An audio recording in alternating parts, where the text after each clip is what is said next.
We are. As we move through the rest of the evening, I think we're kind of on the backside of, ooh, look at this.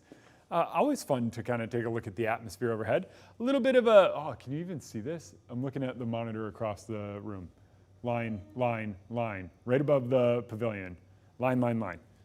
A little bit of a gravity wave, just a little bit, a little bit. There's some incredible gravity waves over Iowa earlier today, and maybe it was yesterday actually.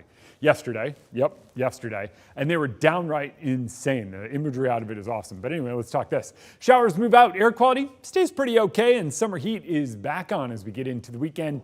Saturday, knocking on the door of 90. We likely get into the 90s in Spokane, but we keep the records out at the airport, and the airport likely comes up just shy, but 93 is likely on Sunday before we start to warm up even more on Monday. Overall, things are looking pretty good. Moderate in terms of air quality right now at 66, and we likely stay moderate today and tomorrow, but really it's good across much of the inland Northwest. Air quality sensors and yours truly like to take the worst one and then let you know about it because everything other than that is better. So moderate, not all that bad. And in fact, it just kind of gets better from here following the departure of some of that moisture in the atmosphere. Now, as we watch it go away, we just kind of stay where we've been, moderate or good.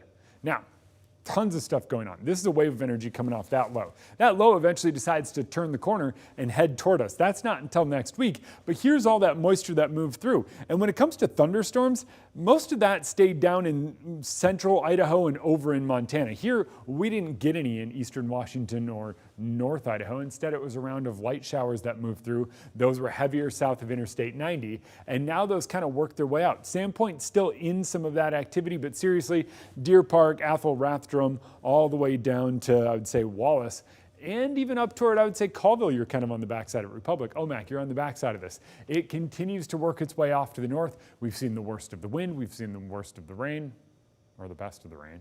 We just didn't see much of that rain. And what winds up happening is we just stay dry over the next couple of days. We have an upper level ridge kind of setting up over the top of us.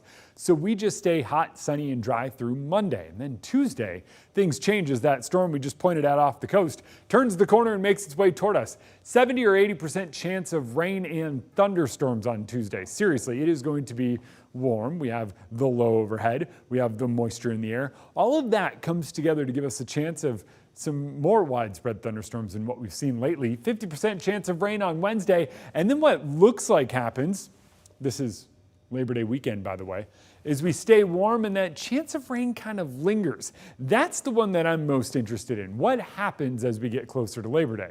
Well, forecast models suggest we kind of battle between clouds and sun a little bit later on next week. We'll talk moisture as we get closer, but right now it's worth just keeping an eye on. All right, sounds good.